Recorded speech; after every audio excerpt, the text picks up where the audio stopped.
भैया जी कहीं में आपका एक बार फिर स्वागत है। बातचीत के सिलसिले को जोड़ने के लिए एक बार फिर से मैं आपके बीच में हाजिर हूं।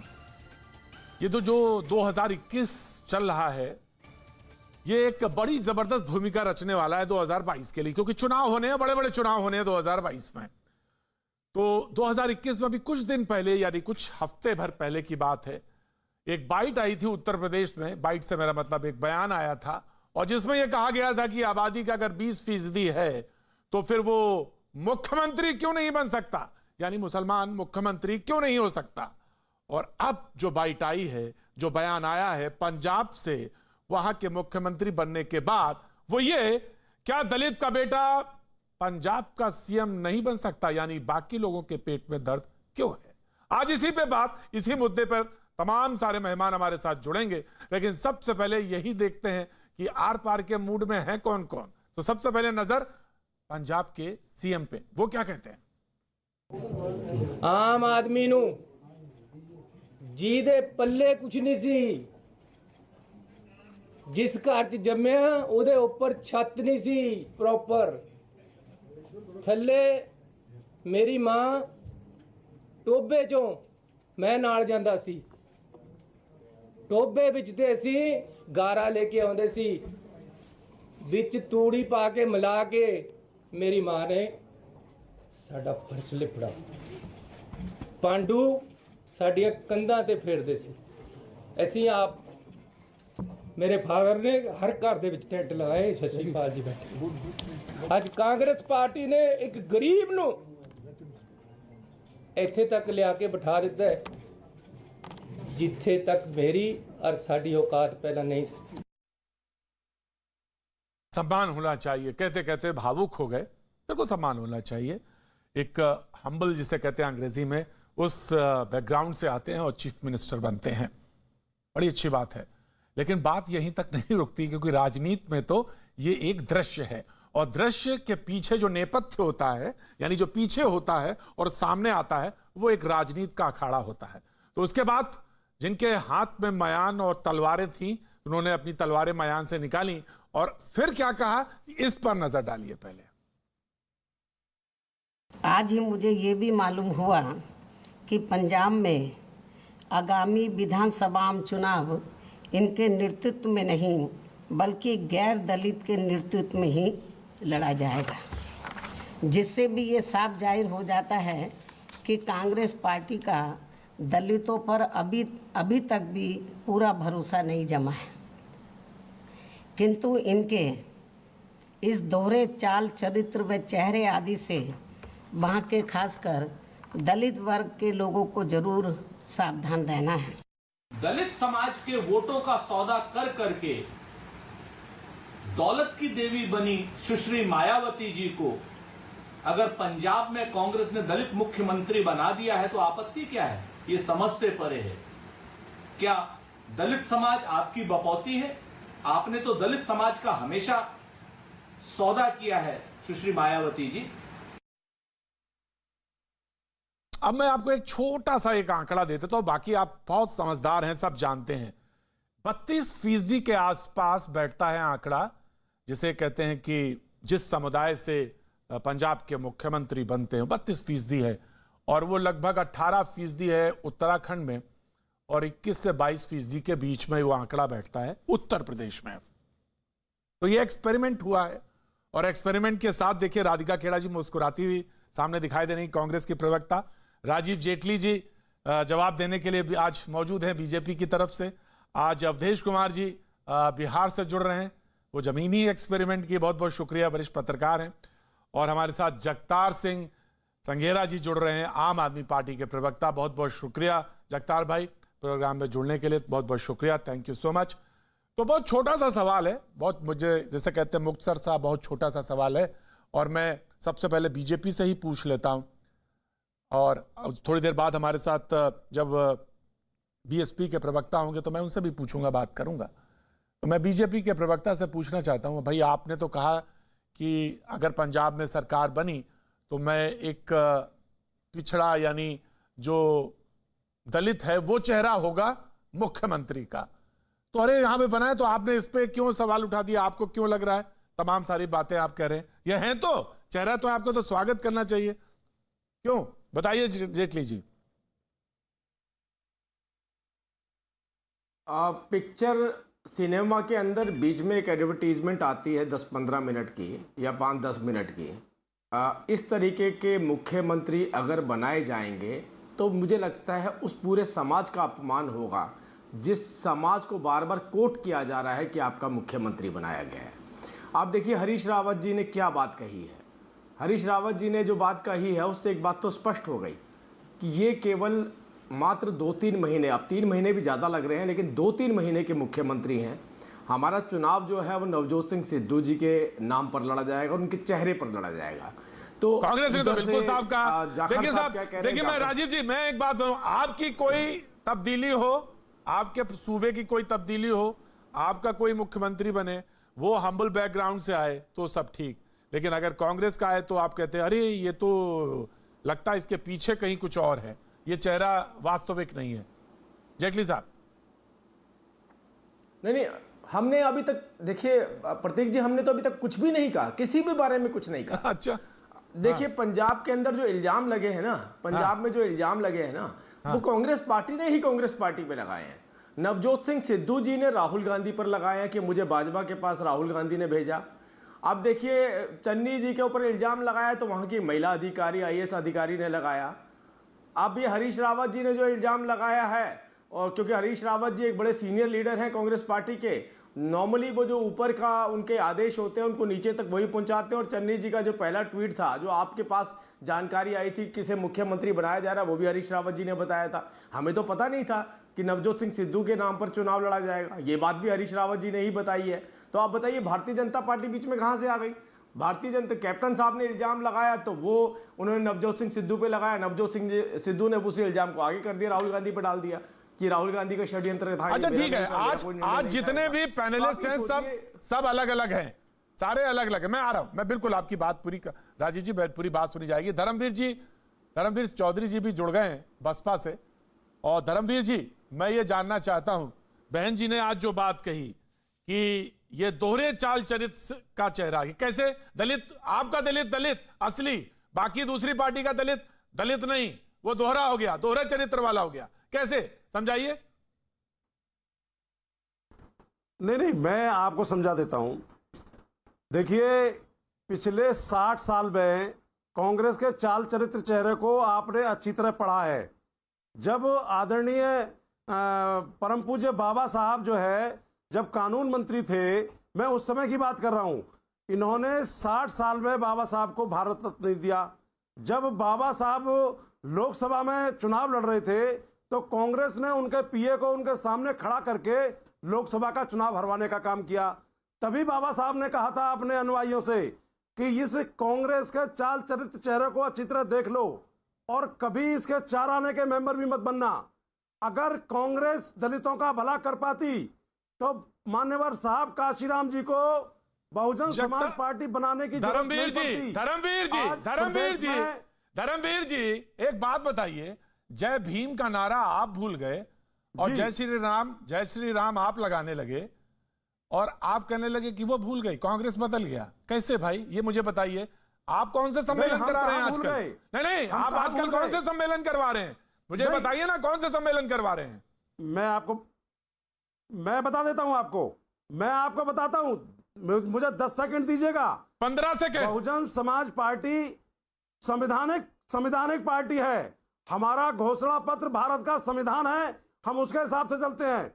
सर्वजन हिताय सर्वजन सुखाय के नारे को आदरणीय बहन कुमारी मायावती जी ने चरितार्थ करके दिखाया है। संविधान में सभी लोगों को, चाहे वो किसी भी जाति और धर्म का व्यक्ति है, उसको अधिकार है कि वो शिक्षा में आगे बढ़े, सम्मान में आगे बढ़े, आर्थिक मामलों में आगे बढ़े, विषमता में आगे बढ़े। मैं धर्मवीर जी सवाल ये पूछा था, धर्मवीर जी सवाल ईमानदारी का ये था कि चन्नी जी दलित नेता हैं, दलित मुख्यमंत्री हैं, इनके चेहरे में आपको क्या नहीं ऐसा नजर आता जो बाकी आपके, जो आपकी पार्टी के या आपके जो लोग हैं वो दलित हैं, इनके चेहरे में वो कौन सी कमी है, वो मैं जानना चाहता हूं।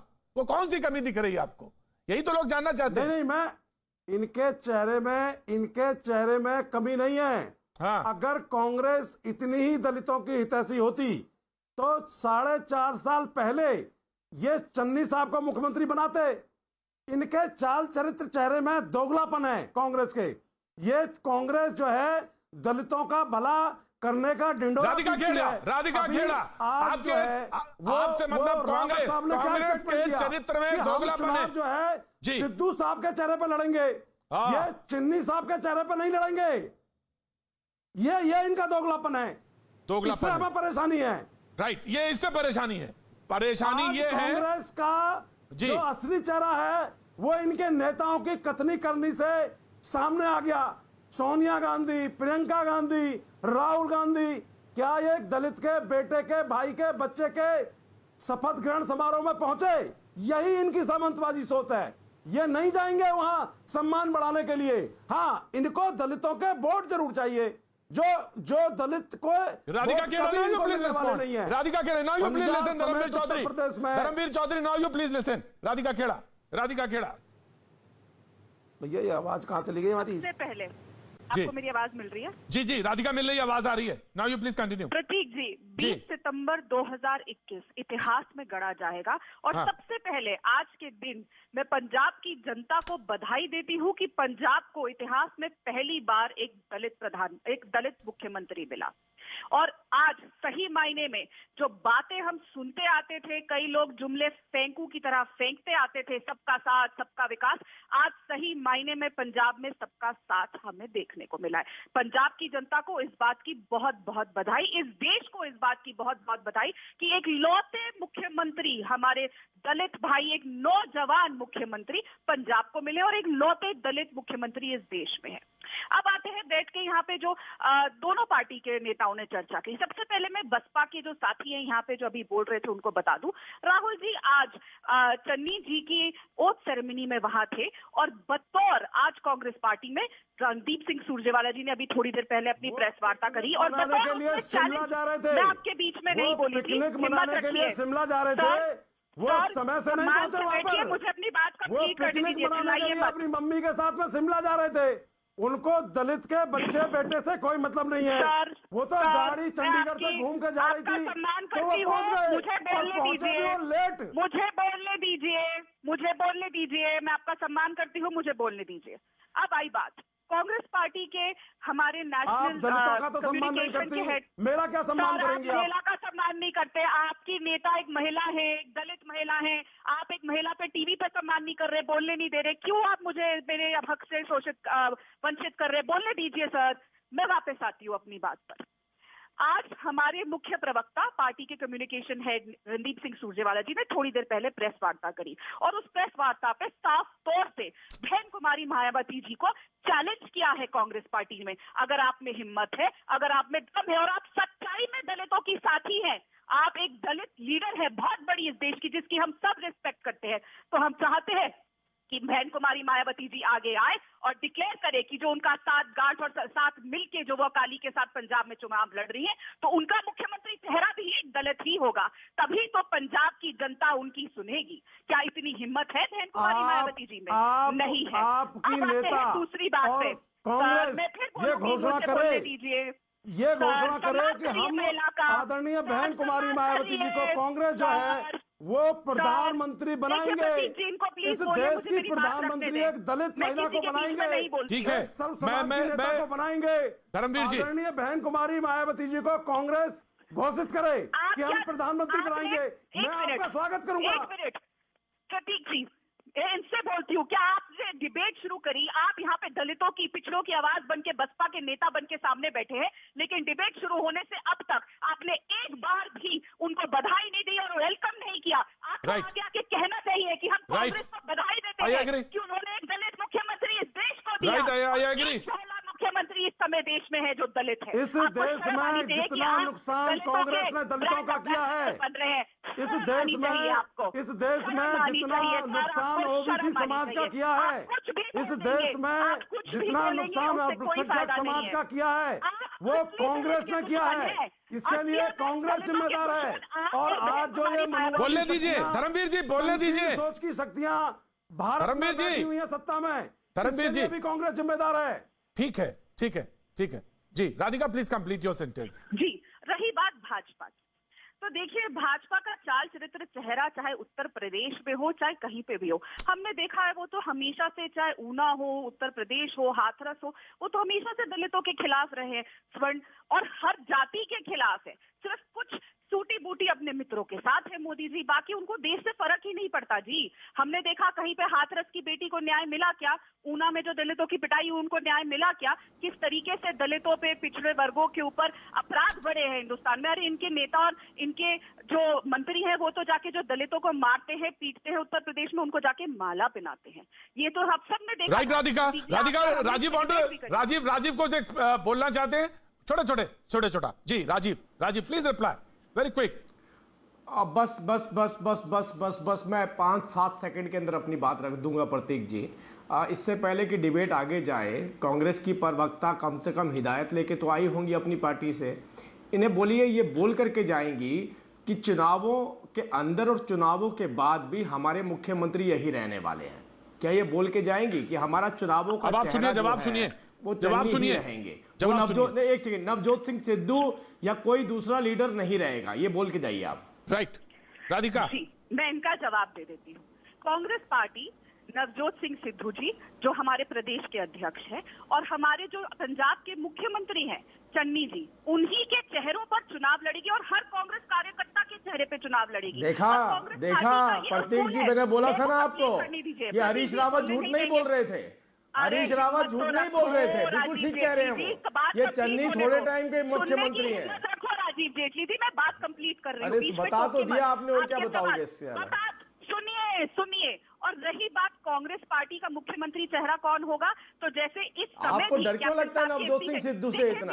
या तो आपसे डरे हुए हैं या उन्हीं प्रोजेक्ट करना चाहते हैं। चन्नी जी के साथ मजाक किया आपने। मोदी जी से किया था जब गुजरात के मुख्यमंत्री बनते थे, या तो आप डर रहे हैं नवजोत सिंह सिद्धू से, या फिर बोलना खोल रहे हो भाजपा वाली, या फिर आप चन्नी जी को कुछ वक्त के लिए बिठाना चाहते हैं। पूछ रहे हो तो सवाल का जवाब सुनने की पूरी हिम्मत रखो। मैं बतौर अच्छा चलो बताओ, मैं सुन रहा हूँ। जिम्मेदारी से कह रही हूँ कि कांग्रेस पार्टी एक डेमोक्रेटिक पार्टी है और बतौर कांग्रेस के सारे एमएलए जो जीत के आएंगे वो अपना नेता चुनेंगे, जैसे इस बार दोबारा चुना गया। हमारे यहाँ पे ऐसा नहीं होता। यही तो मैं प्रतीक जी बोल रहा हूँ, ये हरीश रावत झूठ नहीं बोल रहे थे। मैं तो हरीश रावत जी को ही कोट कर रहा हूँ। इनकी प्रवक्ता ने क्लियर कर दी ये बात। अब इनकी प्रवक्ता ने क्लियर कर दिया, मजाक उड़ाया गया दलित समाज के साथ। ये केवल चुनावों का खेल है, चुनाव में दिखाने के लिए। राजीव जेटली, मैंने तो आपसे कहा, आपसे हरीश रावत जी राइट दोनों का व्यू पॉइंट लिया मैंने, दोनों का व्यू पॉइंट लिया। लेकिन पंजाब में जगतार सिंह संघेरा भी बैठे हैं और वो अपना व्यू पॉइंट जरूर गए। उनका ओपनिंग रिमार्क लूंगा मैं। जगतार भाई, अब सवाल यह है कि दलित चेहरा तो आ गया और आपने भी वादा किया है कि वो अगर आपकी सरकार बनेगी तो उप मुख्यमंत्री एक दलित चेहरा होगा, तो आप तो सबसे पहले स्वागत करेंगे, उसके बाद कोई बात कहेंगे ना जी? जगतार सिंह संघेरा। देखिए भाई, हमने आम आदमी पार्टी ने चरणजीत सिंह चन्नी जी को मुख्यमंत्री पद लेने के बाद बधाई दी है और शुभ कामनाएं भेजी है। अब मैं फिर आपके माध्यम से चरणजीत सिंह चन्नी साहब को बहुत बहुत बधाई देता हूं और शुभ कामनाएं भेजता हूं। मैं ये बताना चाहता हूं कि ये जो चैनल पर बहस हो रही है इसमें ज्यादा दूषणबाजी हो रही है। कुछ बातें सही हैं हमारे निगाह से, हमें सारी परिस्थितियों को देखना होगा कि किन परिस्थितियों में कैसे चन्नी जी मुख्यमंत्री बने हैं। पहली बात तो ये है कि ये ठोस सच्चाई है कि चन्नी जी कुछ महीनों के लिए 3-4 महीने के लिए मुख्यमंत्री बने हैं, लेकिन ये बुरी बात नहीं है, ये एक अच्छी बात है। लेकिन बने कैसे हैं, इसमें कांग्रेस की कोई कंट्रीब्यूशन नहीं है कि इन्होंने खुद व खुद दलित चेहरा सामने लाए हैं दलितों को ऊपर उठाने के लिए।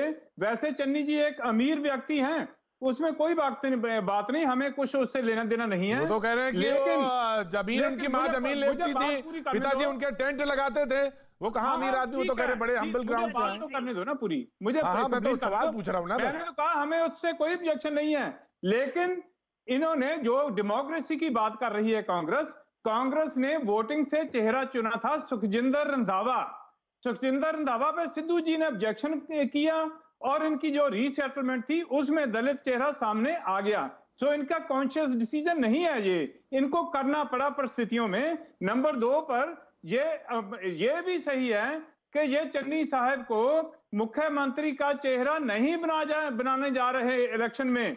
सो ये इनका पाज खोलता है कि ये असल इनके कांग्रेस में के खेमे में दलितों के लिए कितनी रिस्पेक्ट है या कितनी इज्जत है, यहाँ ये क्या सारा कुछ क्या कर रहे हैं। दलितों की हालत पंजाब में भी और बाकी देश में भी बहुत बढ़िया नहीं है। पछड़ी श्रेणियों की भी अत्याचार हुए हैं, इकोनॉमिक लेवल। जगतार जी, कम से कम ये बात तो सही है कि नहीं अच्छी है, चलो ये बात सही मान लिया, लेकिन 12 या 17 प्रदेशों में जहां बीजेपी है और बाकी जगहों पे पहला मुख्यमंत्री तो बनता ही है जो फेस है दलित का, और वो दलित फेस है तो कम से कम इस पे तो कम से कम स्वागत हो ही जाना चाहिए। ये तो बड़ी बात है, ये तो कंट्रीब्यूशन नहीं है। चाहिए, हमने तो स्वागत किया है, दलित आएंगे। और अगर दूसरी पार्टी में अगर वो स्ट्रेटेजी है चेंज करना, तो उसको क्यों बार बार कहा जाए कि अंतरकला है? ये भी तो एक सवाल ही है। बिल्कुल नहीं, इसकी सराहना होनी चाहिए। हमने तो वेलकम किया है, लेकिन हमने साथों साथ वो Radhika please very quickly, then Avadhesh ji. एक लाइन में समेट दूंगा डिस्कशन कि जो वादे किए थे कैप्टन अमरिंदर सिंह ने, वो भी हमने याद करवाए हैं कि नया मुख्यमंत्री इसलिए कैप्टन अमरिंदर सिंह को हटाया गया है क्योंकि कांग्रेस वादे पूरे नहीं कर पाई। हमने वो भी याद करवाए हैं। राइट जी जगतार भाई जी, जगतार जी, सत्ता का लालच आम आदमी पार्टी को इतना हो गया है कि एक गरीब परिवार से आता हुआ आदमी अगर आज उसके पास पैसे हैं और वो दलित है तो आपको उस बात से भी चुभन हो रही है। इस बात से तो आप लोगों को आपको इतना शर्म है, आपके बीच में नहीं बोली। हम तो कह रहे हैं आपके बीच में नहीं बोली। हेडफोन उतार लीजिए तो मुझे बोलने दीजिए, आप मुझे बोलने दीजिए। बोलिए हम खुशी कि एक इंसान, आपने देखा था कैसे मुख्यमंत्री साहब जब ओथ ले रहे थे उनकी आंखों में आंसू आए थे। अब जब मोदी जी ये कहते हैं मैं गरीब परिवार से आता हूं, तो सारे देश, सारे बड़े बड़े चैनल, सारे प्रवक्ता अलग अलग पार्टियों के, इनकी के ए टीम बी टीम है, आम आदमी पार्टी और बीजेपी, और वो चेहरा सामने आज दिख गया आपके चैनल पे, जो मैं बार बार कहती हूँ, ए टीम और बी टीम। एक गरीब परिवार से आया हुआ आदमी अगर आज उसके पास पैसे हैं तो इनको आज इतनी तकलीफ हो गई। ये है आम आदमी पार्टी का चेहरा। और एक बार फिर आप लोगों को पंजाब की जनता उल्टा मार मार के वापस भगवाएगी और एंट्री नहीं होने देगी, क्योंकि पंजाब की जनता समझ चुकी है। राजीव जेटली, अब मैं अवधेश जी आ रहा हूँ, अवधेश जी, I'm coming, राजीव जेटली साथ क्या हुआ है वैसे दिल्ली पंजाब में भी होगा। संभालिए, राजीव जेटली लोग भी आपके साथ ऐसे ही करेंगे पंजाब में। दिल्ली के जनता के हत्यारे हैं आप लोगों ने, दिल्ली की जनता को ऑक्सीजन नहीं दिया। आप लोगों को बहुत जिम्मेदारी से केजरीवाल साहब तीसरी बार मुख्यमंत्री बने हैं, देश के पहले मुख्यमंत्री हैं जिन्होंने काम के आधार पर वोट मांगा है। जी बिल्कुल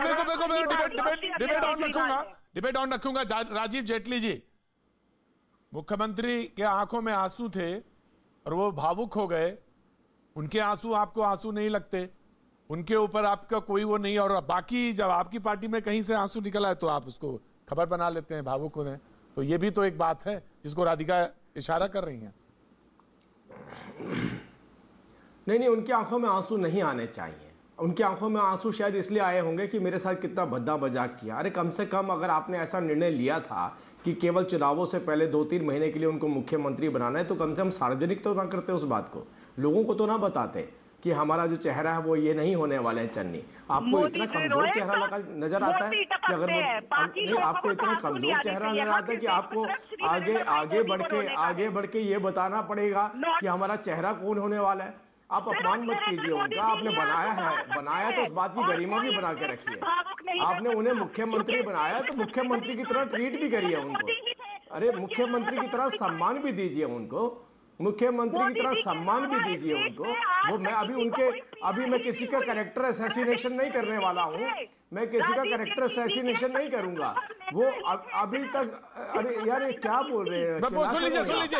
सुन लीजिए बोला क्या? राधिका प्लीज, राधिका सुन लेते हैं। झूठ बोला तो बताइए मुझे। बोलिए राजीव, बोलिए। नहीं, मैंने कुछ झूठ बोला क्या? आप मुझे एक भी भारतीय जनता पार्टी के नेता की एक भी स्टेटमेंट ऐसी दिखा दीजिए जिसने आपके ऊपर किसी भी तरीके का इल्जाम लगाया हो। ये जूतम पेजार जो है ना, आपकी पार्टी खुद कर रही है आपस में एक दूसरे के ऊपर। और मैं इन बातों को भी छोड़ता हूं, वो राजनीति में चलता रहता है, लेकिन कम से कम एक मुख्यमंत्री बनाया तो उसको सम्मान तो दीजिए, उसकी गरिमा तो बना के रखिए। उनकी आंखों में आंसू शायद इस बात के लिए भी आ रहा होगा कि मुझे आज बनाया और कल हटाने की बात करे। क्या मेरा चेहरा इतना कमजोर चेहरा है? धर्मवीर चौधरी साहब, कमजोर धर्मवीर चौधरी, धर्मवीर चौधरी, राइट सर, धर्मवीर चौधरी, एक दलित मुख्यमंत्री बनता है, उसके आंख में आंसू आते हैं, और आपको वो नहीं दिखता है। आपको ये दिखता है कि दलित मुख्यमंत्री कांग्रेस का कैसे बन गया। ये सवाल आपसे पूछा जाना चाहिए कि नहीं पूछा जाना चाहिए?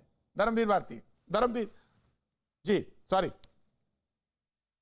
प्रतीक जी, ये क्वेश्चन तो आप बीजेपी और कांग्रेस के लोगों से पूछिए। क्यों बहन जी नहीं पूछ रही है? दलित समाज के मुझे बोले दीजिए, दलित समाज के 70% लोगों के पास में 1 इंच भी जमीन इस भारत में नहीं है। ये किससे पूछा जाना चाहिए? ये बीजेपी और कांग्रेस से पूछा जाना चाहिए कि आज दलितों की 4 बार तो मुख्यमंत्री आप भी बन गए, इतनी दयनीय क्यों है? 4 बार तो मुख्यमंत्री आप भी बन गए। ये इनसे पूछा जाना चाहिए। और उत्तर प्रदेश में आज दलितों की ताकत, पंजाब में आज दलितों की ताकत नहीं होती तो ये मजबूरी में आज चन्नी जी को मुख्यमंत्री नहीं बनाते कांग्रेस के लोग। ये तो दलितों के शरण में चले गए हैं कि ये दलित हमारे समाज, हमारी पार्टी का उद्धार करेंगे। लेकिन जो 60 साल में दलितों ने देखा है कांग्रेस के कुशासन को, वो दलित कभी भूल नहीं सकते। जो 10 साल में बीजेपी के कुशासन को देखा है, उसको भी कभी दलित भूल नहीं सकते। आज पंजाब में शिरोमणि अकाली दल और बहुजन समाज पार्टी का जो गठबंधन है, उससे ये भयभीत हैं, चाहे वो कांग्रेस के लोग हों और चाहे वो बीजेपी के लोग हों। उसी भय से इन्होंने चन्नी जी को, अवधेश जी, यही सवाल है अवधेश जी, सबसे बड़ा सवाल यही पूछा जा रहा है कि भयभीत अकाली दल और बसपा है, क्योंकि कांग्रेस ने एक्सपेरिमेंट कर दिया है और उस पर वो एक दलित चेहरा मुख्यमंत्री का लिया है, तो इस पे भयभीत वो लोग हैं। ये सवाल है, लेकिन पूछेंगे हम आपसे एक छोटे से ब्रेक के बाद, फिर हाजिर होते हैं।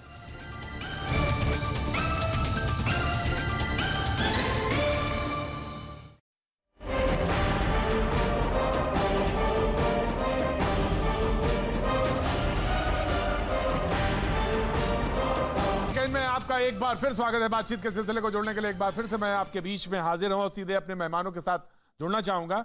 मैं अवधेश जी आपके पास बिल्कुल सीधे मैं आपके पास आना चाहूंगा, लेकिन धर्मवीर चौधरी साहब एक सवाल आपके जरूर बनता है जो कि मैंने अवधेश जी से पूछा, तो मैं रिएक्शन आपका भी चाहूंगा, और वो ये कि घबराए हुए आप लोग हैं, क्योंकि अगर वो चेहरा जम गया और चेहरा चल निकला तो आगे की दलित राजनीति कैसे होगी, ये आपको डर सता रहा है। धर्मवीर जी। प्रतीक जी, आप कांग्रेस के बड़े लीडरान के बयानों को सुनिए कि ये 3 महीने के लिए मुख्यमंत्री बनाए गए हैं, आगे सिद्धू जी कमान संभालेंगे, ये इनके प्रभारी हरीश रावत कह रहे हैं। और इनमें इतनी ज्यादा विसंगतियां हैं कांग्रेस में कि अभी देखिएगा कि कैप्टन साहब कहां चले जाएंगे, कुछ पता नहीं है। वो नई कांग्रेस बना लें, तूलमूल कांग्रेस की तरह, ममता बनर्जी की तरह, शरद पवार की तरह, तो इनका जहाज तो डूब रहा है कांग्रेस का, और पूरे देश में डूब चुका है। ये कांग्रेस में भी डूब चुका है इनका जहाज। इतनी लड़ाइयां पिछले समय से आप देख रहे हैं कांग्रेस में। ये तो दलितों के सहारे ये बैतरणी पार करना चाहते हैं चुनाव की, मात्र 3 महीने के लिए, उससे ज्यादा नहीं। तो ये कांग्रेस का चाल चरित्र चेहरा क्या दलित समाज के लोग नहीं देख रहे हैं? ये 70 सालों से प्रताड़ित, सदियों से प्रताड़ित दलित समाज के लोग नहीं देख रहे हैं? राधिका, ये मनुवादियों की कांग्रेस की चालों को नहीं देख रहे हैं?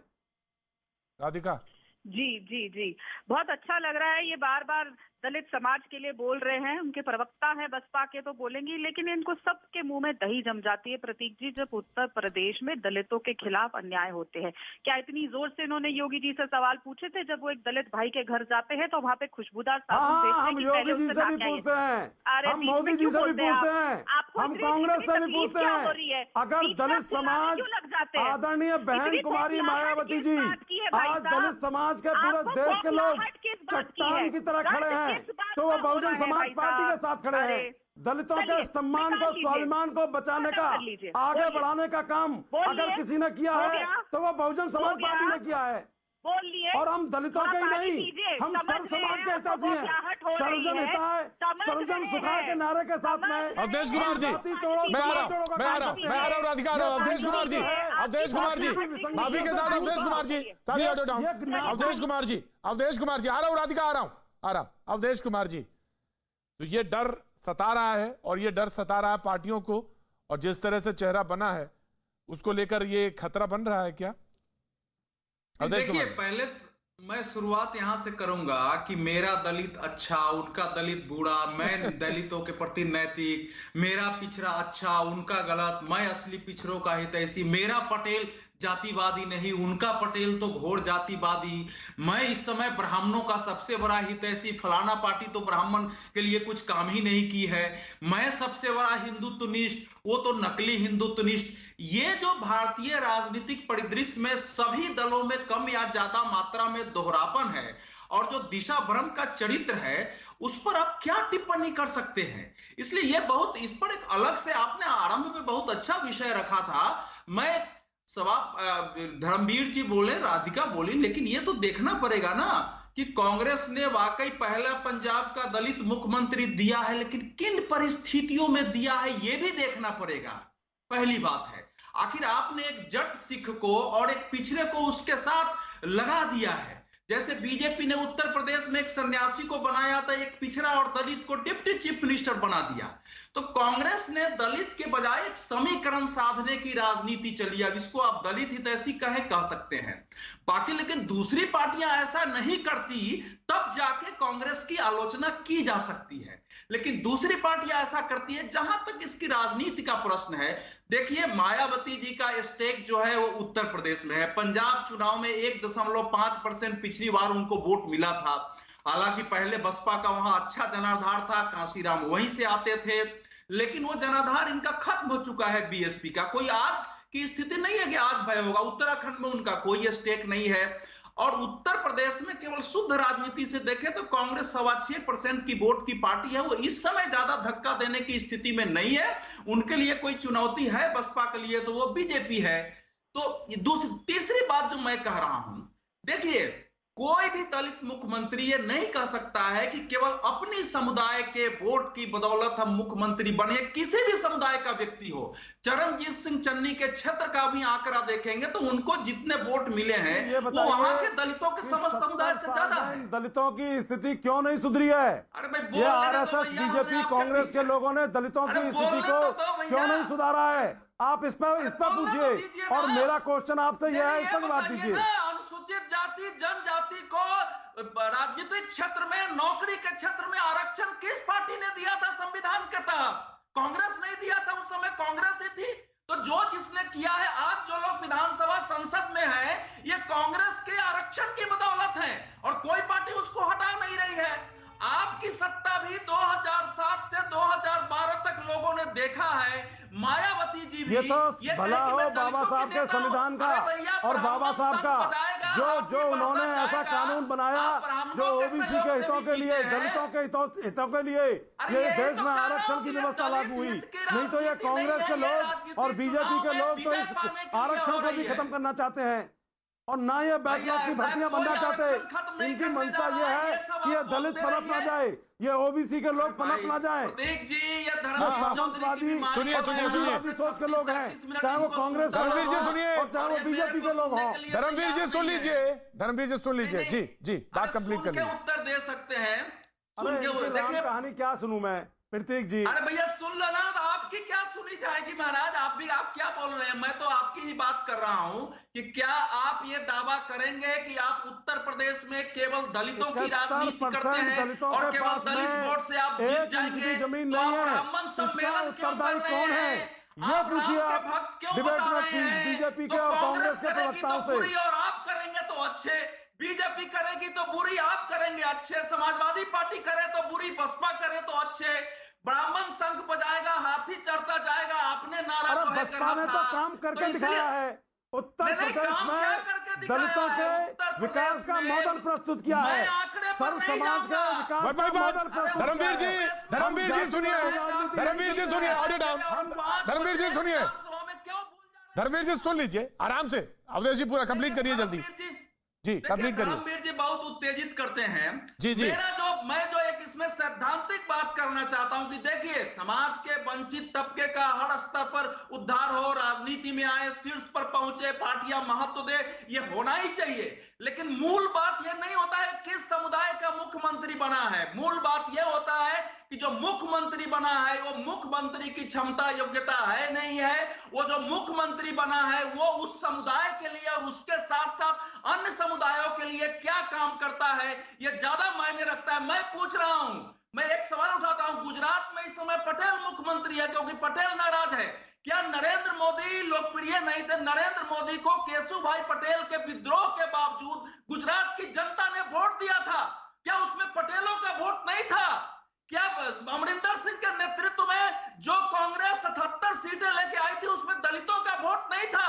तो जिन दलितों ने, जिन लोगों ने जाति समुदाय की सीमाओं से परे हटकर इन पार्टियों नेताओं को वोट दिया है, उनके लिए इसमें क्या जवाब छिपा हुआ है प्रतीक जी? जो लोग चाहते हैं कि हम जाति के हमारा कल्याण हो, लेकिन राजनीति में हम जाति, क्षेत्र, संप्रदाय से ऊपर उठ के वोट दे, उनके लिए ये पार्टियां सामने कौन सा मानक रख रही हैं? जी मैं बताता हूं। मैंने आज डिबेट शुरू की थी और डिबेट का पहला सेंटेंस यही बोला था कि जो 20% हैं यानी मुसलमान, वो मुख्यमंत्री नहीं बन सकते। क्या यहां से डिबेट शुरू की थी तो क्या कोई दलित सीएम नहीं हो सकता? जब यहां पे होता है तो सारी चीजें एक जगह आ जाती हैं, लेकिन जब दलित मौजूद फिर एक बार रुक करेंगे उस डिबेट की तरफ जो कि इस वक्त हमारे बीच में चल रही थी, और हमारे साथ राजीव जेटली जी बने हुए। राजीव जी, जिस तरह से सवाल उठाए अवधेश जी ने और कहा कि चाहे बात गुजरात की हो और चाहे बात पंजाब की, हमारी बात जब कही जाती है तो आप कह देते हैं कि अंतरकल है, और आप जब बनाते हैं तो कह देते हैं स्ट्रेटेजी। तो ये कैसी बात है? ये दोहरापन है कि नहीं है? राजीव जेटली। नहीं, किसी भी राजनीतिक पार्टी के अंदर बदलाव होते हैं वो संगठन के स्तर पे भी होते हैं और सरकारी स्तर पे भी होते हैं। मुख्यमंत्री भी बदले जाते हैं और मंत्री भी बदले जाते हैं, लेकिन कभी कोई मुख्यमंत्री जिनको बदला गया हो वो ये कह करके नहीं जाते हैं कि मेरा अपमान किया गया है। कैप्टन अमरिंदर साहब ने बार बार इस बात को कोट किया कि मेरा अपमान किया गया है। बहुत वरिष्ठ नेता जो राजीव गांधी जी के वक्त से कांग्रेस में जुड़े हुए हैं, राजीव गांधी जी के काफ़ी करीबी रहे हैं, गांधी परिवार के भी काफ़ी करीबी रहे हैं। और आज देखिए, जब जैसे ही उन्होंने कुछ मुद्दे उठाए, देश से जुड़े मुद्दे उठाए, देश की रक्षा और पंजाब के जैसे अपना जो है नशा के खात्मे के लिए और हमारे बॉर्डर्स के मुद्दे उठाए, वहाँ क्यों नाराज़गी उनसे पनप गई? उनकी वहाँ नाराज़गी क्यों पैदा हो गई? और पैदा इतनी ज़्यादा हो गई कि मैडम के पास इतना भी वक्त नहीं था कि उनसे 2 शब्द और बोल लेती। उन्होंने कहा okay captain, I am sorry, आप रिज़ाइन कर दीजिए। तो अगर यही इशू है रिज़ाइन का, एक ही इशू है रिज़ाइन का कि आपने देश के मुद्दे प्रधानमंत्री के सामने क्यों उठाए, सुरक्षा के मुद्दे प्रधानमंत्री के सामने क्यों उठाए, अगर इस बात के लिए इतना बड़ा अपमान किया जा सकता है तो आप सोचिए कि कांग्रेस पार्टी के हालात किस लेवल पे जा रहे हैं, किस स्तर पे जा रहे हैं। और हम ये कहते हैं कि पंजाब के अंदर सबका रिप्रेजेंटेशन होना चाहिए, जट सिखों का भी होना चाहिए, सैनी का भी होना चाहिए, रामगढ़ी समाज का भी होना चाहिए, वहाँ ब्राह्मण बड़ी तादाद में उनका भी होना चाहिए, दलित भाइयों का तो सबसे ज़्यादा होना चाहिए, ओबीसी में जो सिख राजपूत आते हैं उनका भी होना चाहिए। अरे बड़ी तादाद में पंजाब, और पंजाब में पंजाबियत चलती है। ये पहली बार कांग्रेस ने एक बीज बोने की कोशिश करी, वो बीज भी इस तरीके का बोने की कोशिश करी। ये नहीं कहा कि पंजाब को हम एक रिप्रेजेंटेशन दे रहे हैं। आपने 3 महीने के लिए एक मुख्यमंत्री बनाया, उनकी बेइज्जती करने के लिए आपने हरीश रावत जी को आगे कर दिया कि हमें विश्वास नहीं है अपने मुख्यमंत्री पे, उनका चेहरा इतना बड़ा नहीं है। बार बार ये बात कहा जा रहा है अपमान, और 3 महीना, जी चाहे बसपा हो चाहे आम आदमी पार्टी रही हो, बार बार ये बात कहती है। राधिका खेड़ा।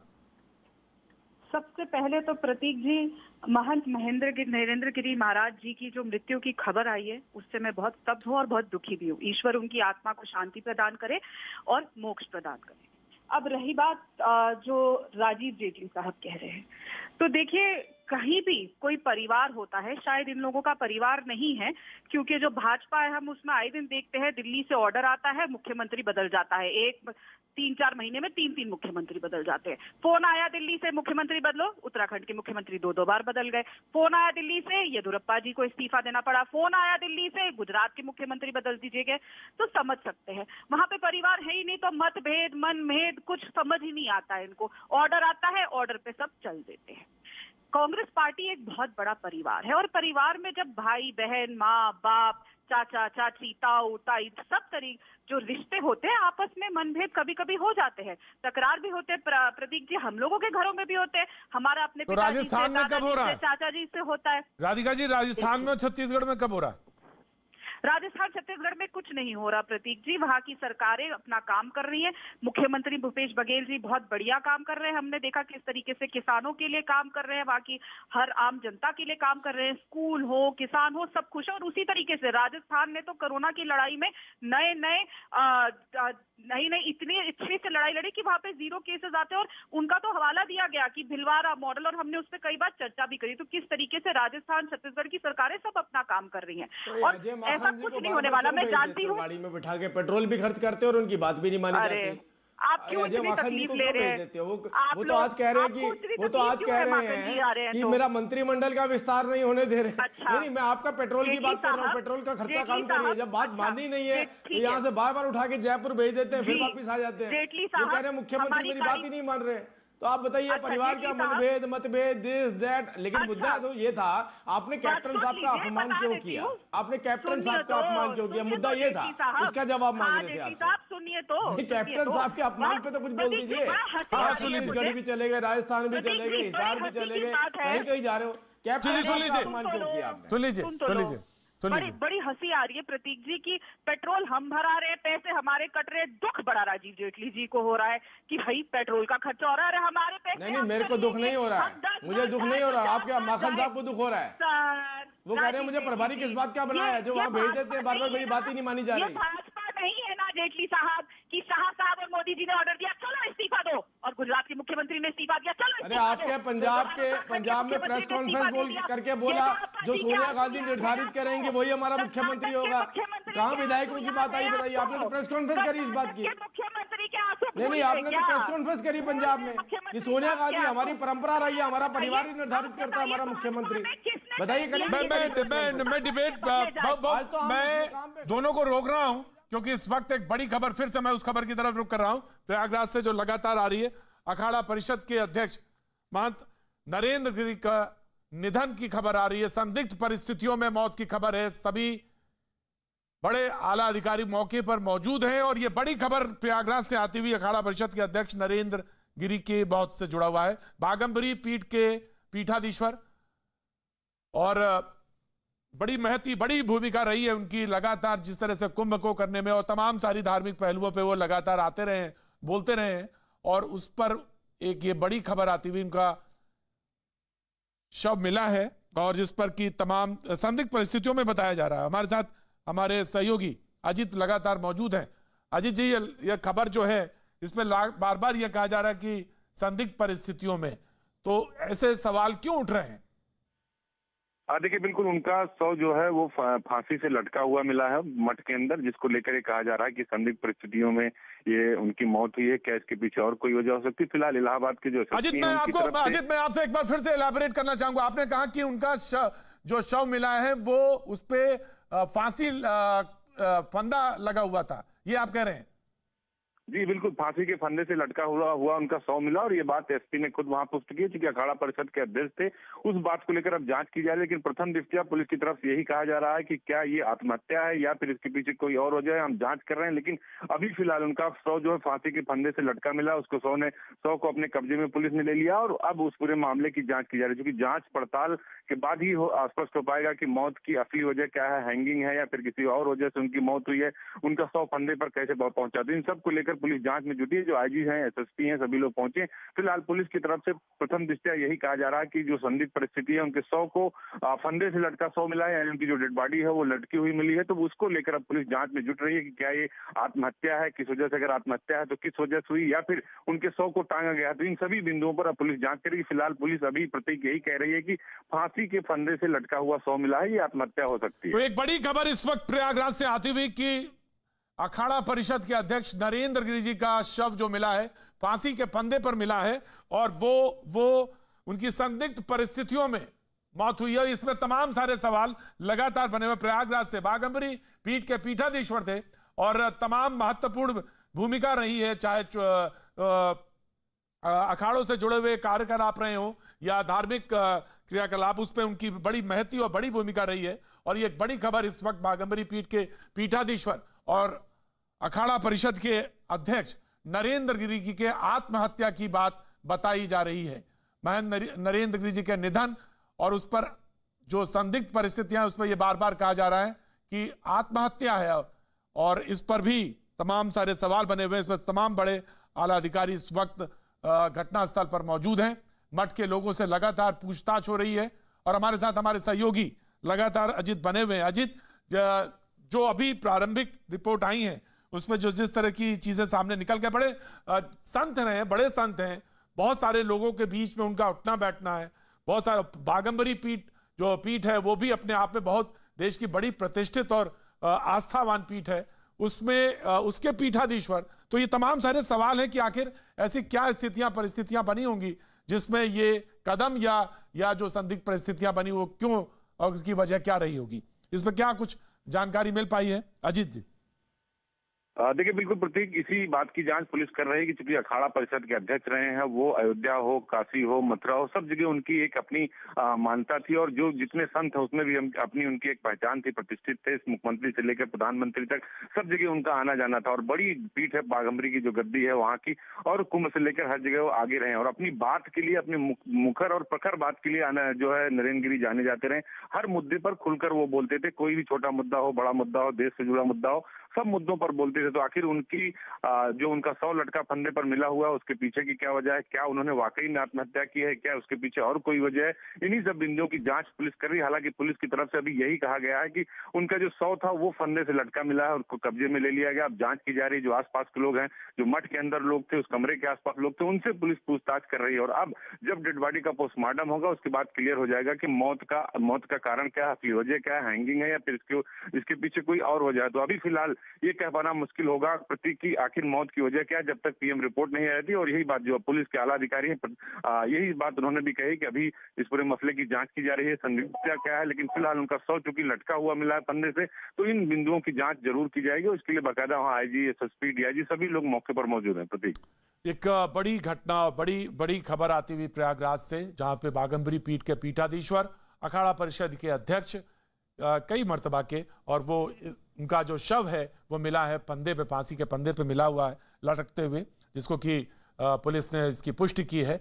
आखिर वो क्या वजह रही होगी कि इतने बड़े संत ने ऐसा चुना, या संदिग्ध परिस्थितियों में कहा जा रहा जिसको कि बार बार कि उन्होंने आत्महत्या की या उनकी हत्या हुई है संदिग्ध परिस्थितियों में, तमाम सारी पूछताछ होती हुई। और ये जो दृश्य आप देख रहे हैं वो प्रयाग कुंभ का ही है, जिसमें उनकी बड़ी महती भूमिका, और तमाम सारे कुंभ में, क्योंकि अखाड़ा परिषद के अध्यक्ष हैं, वही बहुत सारे फैसले लेते हैं। अखाड़े से जो 13 अखाड़े हैं उसमें सबसे बड़ी अथॉरिटी है, जिसमें कि वो तमाम सारे मुद्दों पे फैसला वो लेते हैं।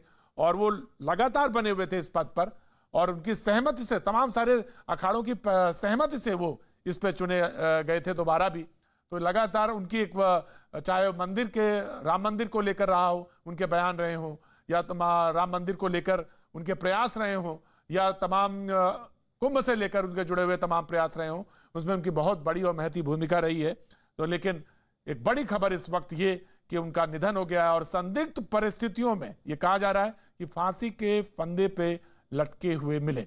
ये एक बड़ी खबर इस समय बाघंबरी पीठ के पीठाधीश्वर नरेंद्र गिरि ने कहा जा रहा कि आत्महत्या की है। लेकिन पुलिस कई एंगल से उस पर जांच कर रही है और संदिग्ध परिस्थितियों को माना है, और उसी के तहत यह जांच इस वक्त चल रही है। तो महंत नरेंद्र गिरि, जो कि बाघंबरी पीठ प्रयागराज में जिसमें तमाम सारे मठ मंदिर आते हैं और बड़े प्रतिष्ठित मंदिर आते हैं, उसी के पीठाधीश्वर महंत नरेंद्र गिरी की आत्महत्या की बात कही जा रही है।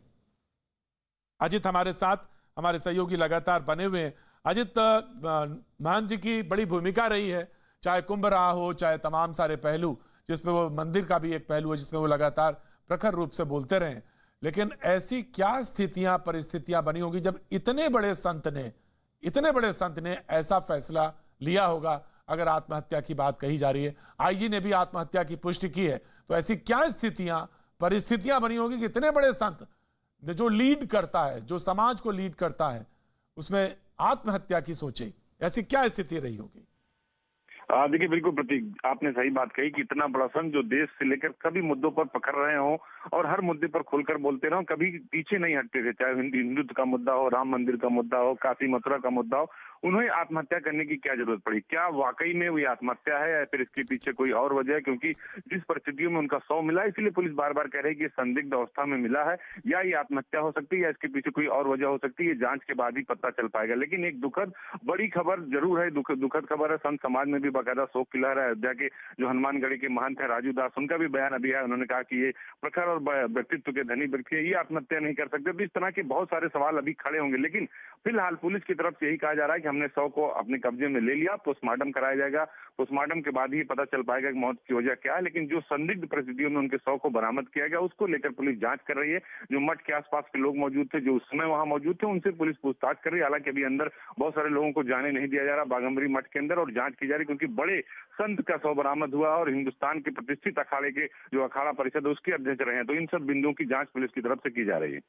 जो भी थोड़ी बहुत बातचीत हमारी रही है उनसे, जो भी कभी कभी मौका लगा है मैंने बातचीत करी है उनसे, बड़ी बेबाकी से, बड़े बेतकल्लुफ होके और मुद्दों पे बहुत स्पष्ट राय और इस तरह की रखे कि चाहे दूसरा नाराज हो जाए, लेकिन मैं ऐसा सोचता हूं, वो ऐसा कहते थे, मैं ऐसा सोचता हूं, मैं ऐसी बात।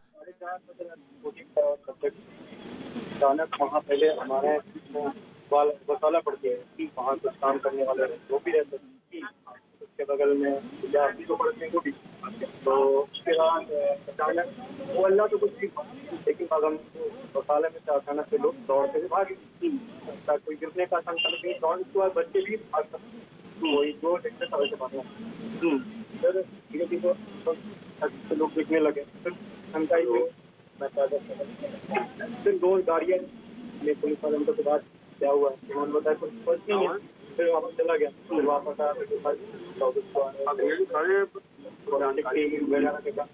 अजय जी, मैं ये बता दूं कि जैसा कि ये पड़ोस में रहते हैं, इनका बताना है कि करीब 4:30 बजे के आसपास यहाँ पर हलचल बढ़ी थी और यहाँ मठ के गेट पर 2 गाड़ियां आई थी, कुछ पुलिसकर्मी आए थे, तो लोगों को लगा था कि कोई हैपनिंग हुई है। उसके बाद धीरे धीरे करके यहाँ पर फॉरेंसिक टीम आई थी और इसके साथ डॉग स्क्वाड आया और आला अधिकारी इस समय मौके पर पहुंच गए हैं। 7 बजे का भी वक्त हो गया है, 7 बजे से ज्यादा का समय हो रहा है। यहाँ पर अंदर जो पुलिस की कार्रवाई है वो लगातार चल रही है और आईजी ने जैसा कि पुष्टि कर दी है कि ये कुल मिलाकर आत्महत्या का मामला पुलिस अभी फिलहाल बता रही है, तो इस बात की पुष्टि की गई है।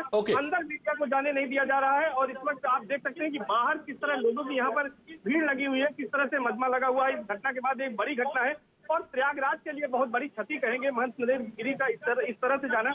और वो अखिल भारतीय अखाड़ा परिषद के अध्यक्ष भी थे, जो कि सभी 13 अखाड़े जो है उनका प्रतिनिधित्व करते हैं और उनको लगातार दूसरा टर्म मिला था। उनकी जो लोकप्रियता थी और जो उनके एक तरह से ये कह सकते हैं कि जो तमाम साधु संतों में उनकी स्वीकार्यता थी, उसकी वजह से उनको दूसरा टर्म भी मिला था। अभी हरिद्वार कुंभ के पहले जब वहाँ बैठक हुई थी तो उनका इस तरह से असमय जाना और संदिग्ध परिस्थितियों में जो बताया जा रहा था, जिसको आत्महत्या का रूप दिया जा रहा है। आप देख सकते हैं यहाँ पर गाड़ियां भी अधिकारियों की बाहर ही खड़ी है और तमाम लोग जो है वो बाहर खड़े हैं और सब ये जानना चाहते हैं, उत्सुक है कि आखिर क्या वजह रही जिसकी वजह से महंत नरेंद्र गिरी ने इस तरह का आपकी तस्वीरें। तो बड़ा सवाल लगातार बना हुआ है, जो कि जिसका आप देख रहे थे, जिक्र देख रहे थे, प्रयागराज बाघंबरी पीठाधीश्वर और अखाड़ा परिषद के अध्यक्ष नरेंद्र गिरी। 13 अखाड़े, उसमें से जो सर्वोच्च 13 अखाड़े हैं जिसमें पूरा साधु संत समाज बटा हुआ है, उसकी अखाड़ा परिषद के अध्यक्ष थे।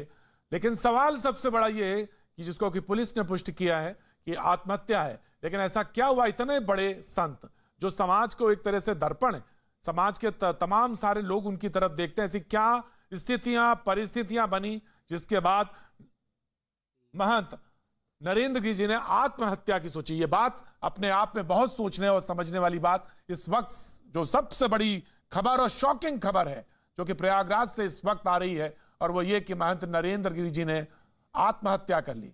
संदिग्ध परिस्थितियां हैं, पुलिस कई एंगल से जांच कर रही है, लेकिन आखिर वो क्या वजह थी जिसके बाद उन्होंने ये स्टेप लिया, ये अपने आप में बहुत बड़ा प्रश्न अभी समाचार के माध्यम से ही हम लोगों को जानकारी हो पाई है। बहुत ही दुखद है और भगवान से प्रार्थना करेंगे कि आत्मा की शांति प्रदान हो, क्योंकि साधु समाज की तो अपार क्षति है इसके नाते, क्योंकि लगातार अखाड़ा परिषद के अध्यक्ष जी नरेंद्र गिरि जी महाराज लगातार उनके मन में, उनके ध्येय में रहता था कि सनातन धर्म संस्कृति किस प्रकार से, जो वसुदेव कुटुंबकम की भाव रहती थी, जो अखंड भारत की भाव रहता था, जिस प्रकार से सनातन धर्म संस्कृति में किसी भी प्रकार के अपवाद होता था तो तुरंत वो आगे आते थे और उसको सॉर्ट आउट करके और शांति का काम करते थे। ऐसे समाज से भी सभी वर्ग, सभी संप्रदाय में उनका पैठ था।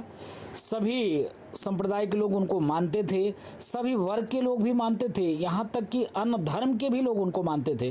तो यह एक अपार सनातन धर्म संस्कृति के लिए क्षति है।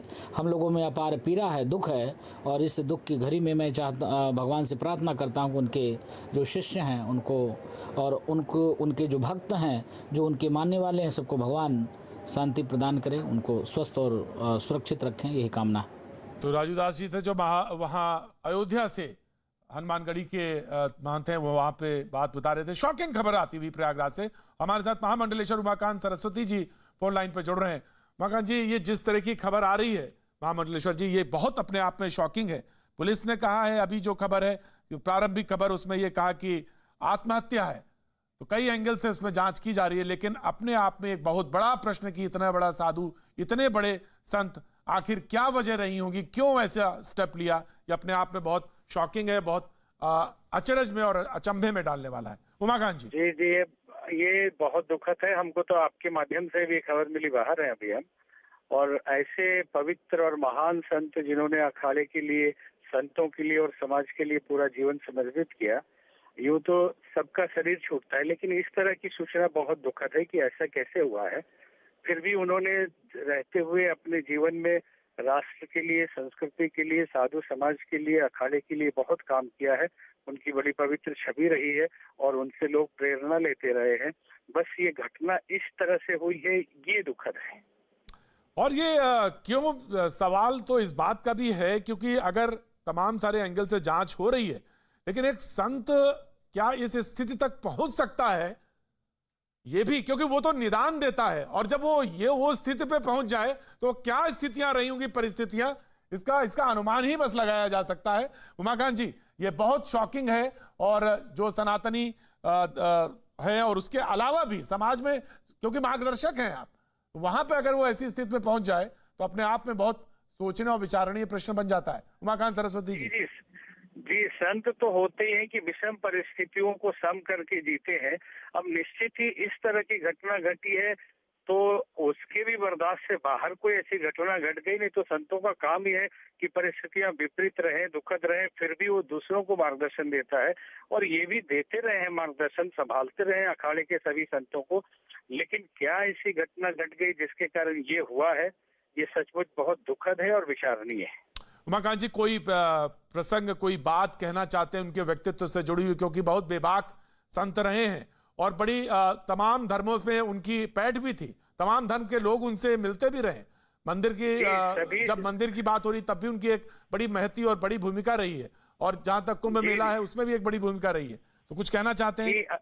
हाँ जी, अखाड़ा परिषद के अध्यक्ष होने का मतलब है 13 अखाड़े को संभालना, और अखाड़े में हर तरह के संत होते हैं, हर प्रकृति और हर तरह के स्वभाव के संत रहते हैं।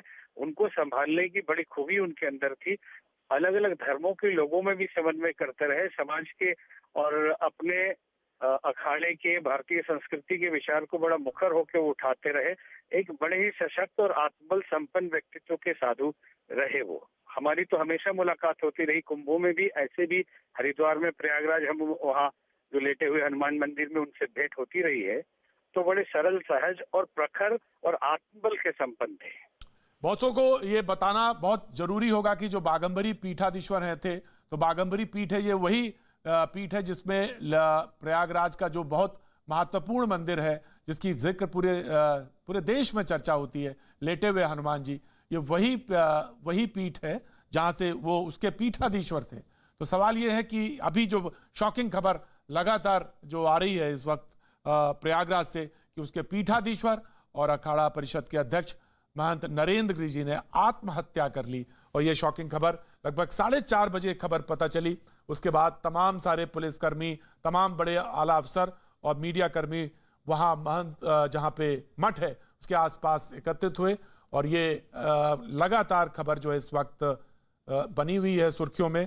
उमाकांत जी, आप हमारे साथ अगर बने हुए हैं तो मैं जानना चाहूँगा कि जब अखाड़ा परिषद है तो उसका जब आप कहते हैं तो उसकी क्या भूमिका होती है अखाड़ा परिषद की, जो उसके अध्यक्ष थे, तो वो कितना बड़ा महत्वपूर्ण पद है, इसके बारे में लोग देखिए जी, ये बहुत महत्वपूर्ण पद है। भारतीय संस्कृति में अखाड़ों का अपना महत्व है।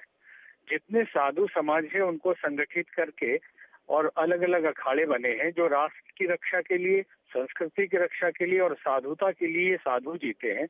और अलग अलग अखाड़े हैं, उनके अलग अलग अध्यक्ष और सभापति होते हैं। इन सब 13 अखाड़ों को मिलाकर अखाड़ा परिषद बनता है, जो समस्त साधुओं का नेतृत्व करता है, उनके तरफ से बोलता है, उनके स्वास्थ्य का ख्याल करता है, उनकी मर्यादा का ख्याल करता है। और मुख्य रूप से कुंभ हमारे लिए बड़ा ही महापर्व होता है, उसमें नेतृत्व अखाड़ा परिषद ही करता है। तो आप समझ लें कि लाखों लाख साधु एक अखाड़े में होते हैं, 13 अखाड़े हैं, करोड़ों साधुओं का नेतृत्व अखाड़ा परिषद करता है। और उसके अध्यक्ष की भूमिका और उसकी गरिमा बहुत बड़ी होती है। जी, बड़ी बात है, क्योंकि किसी संदिग्ध परिस्थितियों में है, क्योंकि तमाम एंगल से पुलिस जांच कर रही है। लेकिन जो बात अभी प्रारंभिक तौर से अभी जो पुलिस के सूत्र कह रहे हैं, जो आईजी की अभी खबर थी उसके मुताबिक उन्होंने आत्महत्या की है। तो अवसाद एक ऐसी चीज है जिसके बारे में तुरंत लोग दिमाग लगाते हैं, वहां पे पहुंच जाते हैं कि अवसाद। तो संत समाज में ये भी एक बड़ी एक खबर। और मैं रुक करना चाहूंगा जो इस समय दिनेश शर्मा जी जो उप मुख्यमंत्री हैं उत्तर प्रदेश के, वो हमारे साथ फोन लाइन पर जुड़ रहे हैं। सर, जिस तरह की यह खबर आ रही है बहुत शॉकिंग है, और जो प्रारंभिक खबर है वो आत्महत्या की कही जा रही है, लेकिन पुलिस तमाम एंगल से इस पर जांच कर रही है। लेकिन बहुत शॉकिंग खबर है बागंबरी पीठ के पीठाधीश्वर का आत्महत्या करने का खबर जो है। जी दिनेश जी। पूज्य महंत हमारे महेंद्र गिरि जी महाराज हम सबके लिए अभिभावक तुल्य रहे हैं और समय समय पर उनसे मार्गदर्शन मिलता था। अगर महीना 15 दिन बात ना हो तो उनका डांटते हुए स्वभाव में फोन आता था कि भूल गए हो क्या मुझे। और जब भी कोई विषाद का क्षण होता था, कोई असहज भाव में महसूस करता था, तो और कहीं नहीं महाराज जी को फोन करके और उनसे आत्मिक बातों को करके आत्मसंतुष्टि की प्राप्त होती थी। प्रयागराज में गया था एक बार, कई महीने हो गया, और जब मैं पहुंचा तो अचानक मुझे वापस जल्दी आना था और मैं उनके पास नहीं जा पा रहा था। उनका एक अधिकार तुल्य फोन आया कि आपको तत्काल आना है और बगैर दर्शन किए आप जा नहीं सकते। उस सब पे अधिकार रखते थे। संत समाज का इससे बड़ी क्षति नहीं हो सकती कि एक ऐसा साधु, एक ऐसा महात्मा जो अपने आप को समाज के लिए समर्पित किए थे। मुझे आज वो क्षण याद आते हैं, श्री राम जन्मभूमि मंदिर का जब शिलान्यास कार्यक्रम जिस दिन था, महाराज जी से फोन पर मेरी वार्ता हुई और महाराज जी ऐसे बोल रहे थे जैसे बाल स्वभाव में कोई नृत्य कर रहा हो, कोई जय श्री राम और जय जय श्री राम का नारा, और वो गाते गाते ऐसा बोल रहे थे जैसे लग रहा था कि किसी का कोई बहुत बड़ी मुराद पूरी हो गई हो। कुंभ में एक एक चीज क्या बनेगा क्या नहीं बनेगा, कैसे दर्शनार्थी आएंगे, कैसे श्रद्धालु स्नान करेंगे, हर क्षण उनका मार्गदर्शन प्राप्त होता था। ऐसे अद्भुत संत हमारे बीच में नहीं रहेंगे। ये हम सबके लिए एक दुखद और विषाद का समय है, और मैं यही कहूंगा ईश्वर उनको अपने श्री चरणों में स्थान दे, उनकी आत्मा को सद्गति प्रदान करे। डॉक्टर साहब, एक बात बहुत महत्वपूर्ण रही है उनके बारे में, कही जाती है कि वो अक्रॉस द पार्टीज, वो चाहे कोई भी पार्टी हो, उसमें उनके अच्छे संबंध रहे हैं, और उसको जो आदर और सत्कार उनको मिलता है, और उसकी बात जो उनकी सुनी जाती है उसकी पॉलिटिकल खेमे में भी, वो भी एक बहुत महत्वपूर्ण रही है। उनका एक स्वभाव राज, इसके बारे में आप कह रहे थे, जिक्र कर रहे थे कि बहुत अक्कड़ भी थे, लेकिन बहुत विनम्रता के साथ, नारियल जैसा स्वभाव कि अंदर से बहुत तरल। तो वो उसका जिक्र लगातार होता रहा है, और बार बार लोग कहते रहे कि वो अपनी बात को कहने में और मनवाने में बहुत बहुत इस मामले में बहुत सख्त रूप से सामने आ जाते थे। डॉक्टर साहब, माननीय मुख्यमंत्री जी के प्रति तो उनका विशेष स्नेह और लगाव था, और मैंने उनको वार्ता करते हुए पहले देखा जैसे दो सखा मिल रहे हैं और बात कर रहे हो जी। और जब हम लोग जाते तो लगता था कि एक छोटा भाई बड़ा भाई मिला हो या एक शिष्य और गुरु मिला हो। माननीय केशव मौर्य जी को वो विशेष लगाव रखते थे, और माननीय मुख्यमंत्री जी से तो जब बात नहीं कर लेते तो लगता था इनको बेचैनी हो रही है, और वो जब भी बात मिलते थे लगता था बहुत पुराने बिछड़े हुए लोग आपस में मिल रहे हैं। तो सभी को मतलब जाति धर्म से ऊपर हटके सभी राजनीतिक दलों के लोगों को भी वो स्नेह देते थे। वो एक ऐसे संत थे। डॉक्टर साहब, ये बहुत महत्वपूर्ण, डॉक्टर साहब ये एक बहुत शॉकिंग है कि आत्महत्या करना और किसी साधु संत का, इतने बड़े साधु संत का, ये बहुत शॉकिंग है अपने आप में। जो वरिष्ठ अधिकारी गए हैं, किसी जांच के कोई परिणाम ना आए तब तक किसी बात का कयास लगाना बड़ा मुश्किल सा होगा, और मैं समझता हूं कि जल्दी सब तथ्य सामने आएंगे जी। और ईश्वर से बस यही मेरी प्रार्थना है कि उनको अपने श्री चरणों में स्थान दे। थैंक यू डॉक्टर साहब, थैंक यू, बहुत बहुत शुक्रिया। लेकिन एक बड़ी खबर जो कि बहुत शॉकिंग है, बहुत दुखद है, जो कि प्रयागराज से आती है, और वो ये कि महंत नरेंद्र जी ने आत्महत्या कर ली। लेकिन आज अभी वक्त सिर्फ इतना, आर पार की ओर रुख करेंगे।